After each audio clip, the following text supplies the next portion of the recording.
And then they had this whole plan where they would every now and then show him to let people know he was still alive. I mean, it was literally going to be a weekend at Bernie's president's. A weekend at Bernie's White House where they were going to once in a while drag him out to show everybody. And then I guess they'd use his arms to wave him and use his head. But that was their plan. And they weren't hiding this in the second term.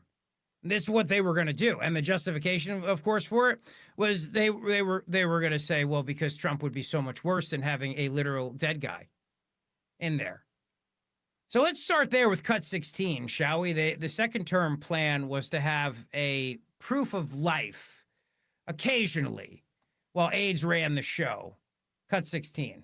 You quote a longtime Biden aide basically admitting he shouldn't be running again. They said to you on page 85, he just had to win, and then he could disappear for 4 years. He'd only have to show proof of life every once in a while. His aides could pick up the slack. Who would have been running the White House in a second Biden term? This person went on to say that when you're voting for a president, you're voting for the aides around him. But these aides were not even Senate-confirmed aides. These are White House aides. These were unelected people. And one of the things that really, I think, comes out in our reporting here is that if you believe, and I think a lot of these people do sincerely believe that Donald Trump was and is an existential threat to democracy, you can rationalize anything, including sometimes doing undemocratic things, which I think is what this person is talking about. Yeah.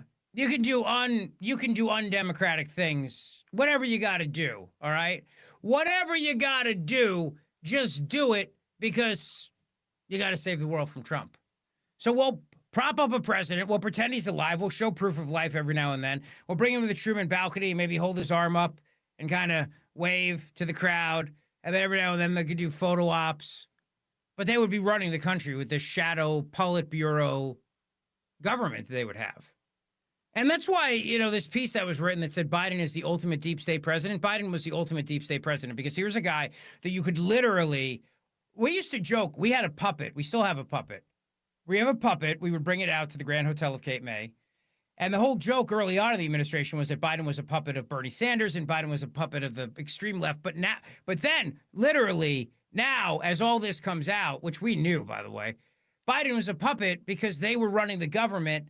And they had this puppet there who was just there to show that he was alive as they did all these things behind the scenes. And so if they were willing, and they're openly saying that they were willing to do this for a second term, doesn't it make logical sense to say that it's entirely possible they did this in the first term? In other words, these were not people that were making great moral objections to doing this by saying, well, this is undemocratic. This is not in the spirit of the republic. You can't have a president who's not functioning. That's not fair to the people, and it's antithetical to the Constitution. The 25th Amendment says we have to remove him. You didn't have people standing up and saying this is wrong. You had people who were saying this is what we have to do. So then doesn't it follow, doesn't reason and logic follow that they may have done that in Biden's first term?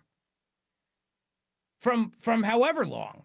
And they said, we got to run the country because this guy's, he's the only one who could beat Trump, and Trump's an existential threat. So we got to take care of it. We'll sign the pardons. We'll sign the executive orders. We'll sign everything. We'll handle the nukes, whatever it takes. That's what we got to do.